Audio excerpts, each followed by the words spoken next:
sang du Christ a symbolisé l'âme. Et l'âme, Adam, le premier homme, était une âme vivante. Donc vous devez être à l'état de cet homme-là, premièrement. Quand vous devenez à l'état de cet homme-là, c'est-à-dire que vous recevez le Saint-Esprit. Donc, puisque Adam, c'est-à-dire vous recevez le Saint-Esprit. Et deuxièmement, et maintenant l'eau qui sort maintenant là symbolise quoi? Ça symbolise que vous devez maintenant fusionner avec le Saint-Esprit, ne pas attrister le Saint-Esprit. En fait, premièrement, ce sang-là symbolise quoi? Ça symbolise que vous devenez comme Adam. Et vous êtes guidé par l'Esprit. Vous voyez? Et maintenant, l'eau maintenant représente quoi? Celui qui a reçu le Saint-Esprit et il marche avec l'Esprit. C'est pour ça qu'il est dit dans Jean chapitre 3 au verset 5, dans la Bible du Semeur. Vraiment, je te l'assure, reprit Christ, à moins de naître d'eau, c'est-à-dire d'esprit. Là, on ne parle pas du baptême d'eau. C'est complètement faux. Dans les versions bibliques, là, les versions des Bibles qui disent celui qui ne naît d'eau et d'esprit ne peut entrer dans le royaume de Dieu. Ça, c'est une mauvaise traduction. La bonne version dit ici, dans la Bible du Semeur, vraiment, je te l'assure, reprit Christ, à moins de naître d'eau, c'est-à-dire d'esprit, avec un E majuscule, d'esprit, personne ne peut entrer dans le royaume de Dieu. Donc cette eau-là, c'était l'esprit. Cette eau-là, c'était l'esprit. Dans les fausses versions qui disent que les gens ont été baptisés dans l'eau, il y a des disciples qui ont été baptisés dans l'eau, ils ont été baptisés dans l'eau, mais ils n'ont pas reçu le Saint-Esprit. Et Paul lui dit, mais comme vous êtes donc baptisés de quel baptême là? Donc ça contredit toutes les fausses versions là. La bonne version dit encore, l'eau là, le baptême d'eau là, c'est quoi? Ce n'est pas ce que vous imaginez, c'est le Saint-Esprit. Celui qui ne naît pas du Saint-Esprit, il ne peut pas entrer dans le royaume de Dieu. Et quand on a le Saint-Esprit, on voit les œuvres, on voit la manière. On voit on sait qui c'est qui a le Saint-Esprit. On sait. Jean parle de ça. Celui qui est né de Dieu a la semence de Dieu. À la semence. À la semence. À la semence. Ça veut dire que quand vous avez le Saint-Esprit, si vous attristez le Saint-Esprit va vous combattre. Pierre, Képha, Pétro, un moment, il a été hypocrite. Alors qu'il avait reçu le Saint-Esprit, il avait aussi reçu le baptême du Saint-Esprit. Mais néanmoins, il a gardé son libre arbitre. Et quand il a gardé son libre arbitre, à cause de son libre arbitre là, écoutez attentivement, vous allez voir quelque chose. Quand Pierre, Képha, Pétro, à cause de son libre arbitre, il a attristé le Saint-Esprit. C'est-à-dire, il a combattu le Saint-Esprit. Comment? Il a mangé avec les gens de mauvaise vie. Quand il a vu les païens, les juifs arriver, il s'est levé, il allait se cacher. Or, Christ avant lui mangeait avec les gens de mauvaise vie.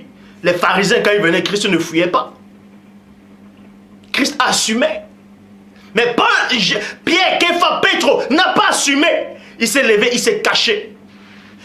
Et le Saint-Esprit l'a combattu comment? À travers Paul. Paul est venu le reprendre directement devant les autres. C'est en ce moment où le Saint-Esprit l'a combattu. À l'instant, papa! Ce n'est pas dans 2 mois, ce n'est pas dans 3 mois, ce n'est pas dans 6 ans, ce n'est pas le lendemain, c'est le à l'instant. Donc tous ceux qui pensent qu'ils ont le Saint-Esprit, ils pêchent. Après 3 mois, puis ils se repentent. Ah, Père, pardonne-moi. Non! Ça, ce n'est pas avoir le Saint-Esprit de Dieu.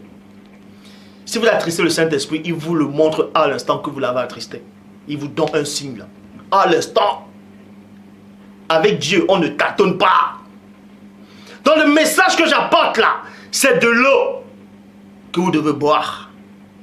Et elle va devenir une source en vous pour vous conduire au Père.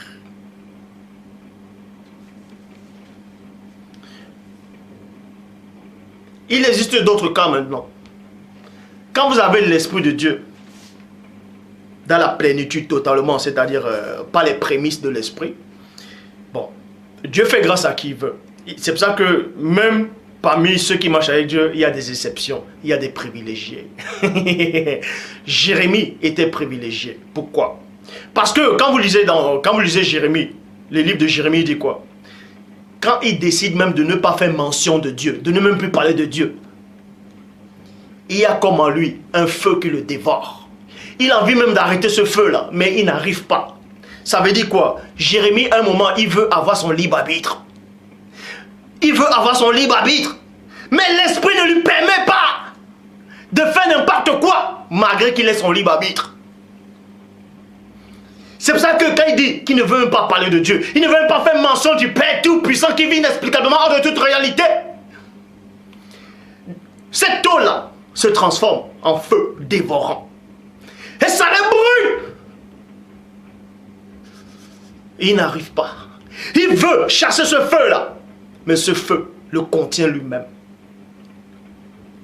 Ça selon dit que celui qui est né de Dieu, ne pêche pas. Il ne peut même pas pécher. Il ne peut pas. La preuve, on vous montre par rapport à Jérémie. Jérémie veut avoir sa propre pensée. L'esprit dit, tu vas où? Oh! Tu vas rester là. Tu veux pas faire mention de moi? Oh! Non. Moi, je t'ai choisi pour faire mention de moi. Avant que tu sois, je t'avais déjà consacré. Et tu veux suivre quelle route là? Non. Sans cela, on dit, celui qui est né de Dieu ne pratique pas le péché. Et il ne peut même pas.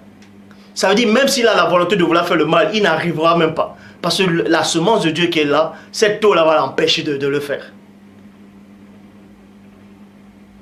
Et c'est à ce stade-là que vous devez arriver. Pour arriver devant le Père. Maintenant, vous croyez, maintenant vous dites, waouh, c'est dur, hein? Mais comment on va faire? Arrêtez de dire comment on va faire. Parce que quand vous dites comment on va faire, c'est-à-dire que vous vous appuyez sur votre propre pensée pour vouloir marcher avec Dieu. Non. Laissez Dieu agir. Arrêtez de dire comment on va faire. Tu dis, Père, me voici, envoie-moi. Me voici, comme Esaïe le prophète. Qui vais-je envoyer? Me voici, envoie-moi. Toi là qui me regardes, va devant le Père. Tu dis, Père, me voici, transforme-moi comme tu veux. Non pas ma volonté, mais que ta volonté soit faite. Il faut suivre le message.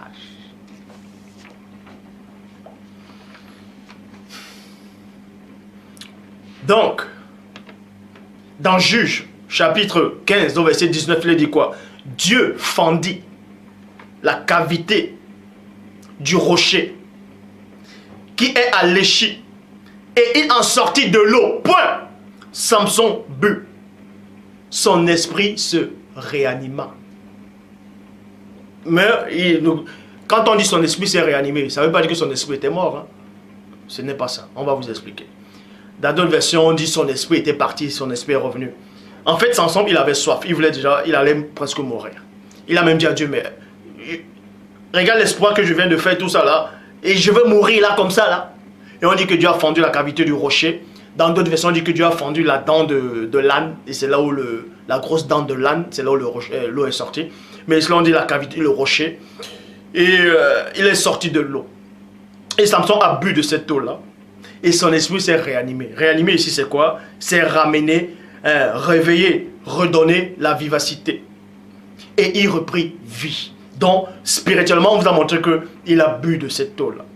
Vous voyez, il a bu de cette eau. Mais après, néanmoins, il a attristé l'esprit. Puisqu'il s'est laissé convaincre, il s'est laissé enseigner par Dalila. Mais avant de mourir, il a dit quoi? Seigneur, Père, souviens-toi de moi. Souviens-toi de moi. Et cette eau est revenue. Puisque la force est revenue, cette eau est revenue. Il est mort dans cette eau-là. En fait, cette eau-là l'a amené dans la vie éternelle. Je le dis encore, celui qui n'a pas le Saint-Esprit de Dieu ne peut pas être sauvé. Et vous pouvez lire dans Galates, c'est quoi les fruits de l'esprit. Je ne suis pas là pour vous condamner ou pour vous juger. Je ne suis pas venu pour juger.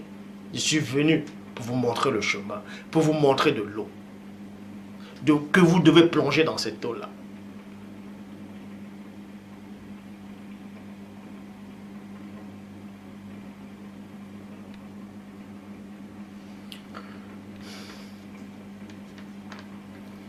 Bible français courant.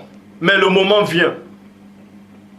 Bon, dans Jean chapitre 4 au verset 23, dans la Bible de Jérusalem, il est dit, mais l'heure vient et c'est maintenant où les véritables adorateurs adoreront le Père dans l'esprit et la vérité, car tels sont les adorateurs que le Père, que cherche le Père. Bible en français courant, mais le moment vient, et il est déjà là, où les vrais adorateurs adoreront le Père, en étant guidés par son esprit, et selon sa vérité, pas selon votre vérité, pas selon votre point de vue, pas selon ce que vous voulez, la façon dont vous voulez servir Dieu. Non, c'est selon le Saint-Esprit. Selon le Saint-Esprit.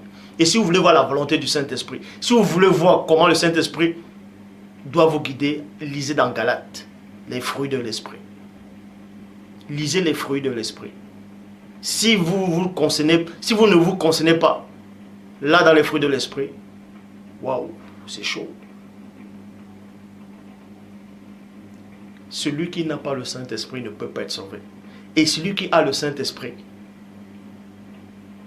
il bannira complètement le nom de JC en lui. L'Esprit va lui révéler cela. Celui qui a le Saint-Esprit de Dieu, le Saint-Esprit va le convaincre. Le Christ le dit, je vous envoie l'Esprit de vérité.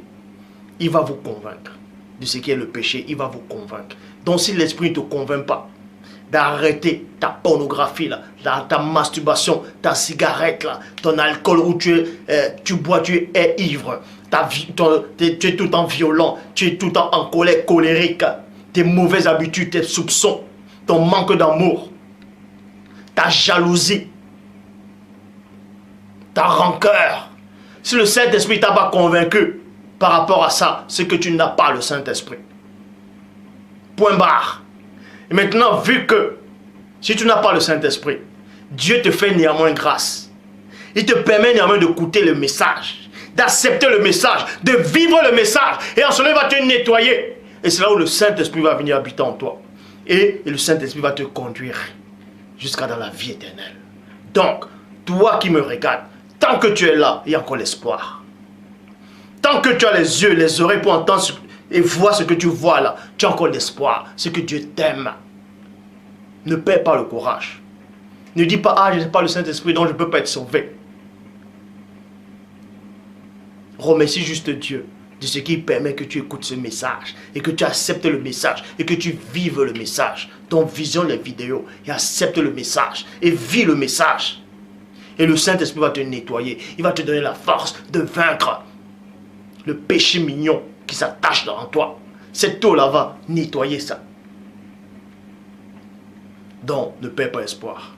Car Dieu dit, ce que je veux, ce n'est pas que le méchant meure. Ce n'est pas que le pécheur meure. C'est qu'il change de voie et qu'il vive.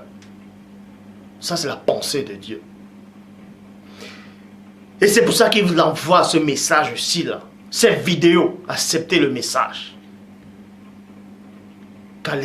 Car la parole que je vous annonce est esprit et vie. Car ces paroles que je dis ne viennent pas de moi, mais de celui qui m'a envoyé, celui qui vit inexplicablement hors de toute réalité. Et c'est toujours lui qui est glorifié.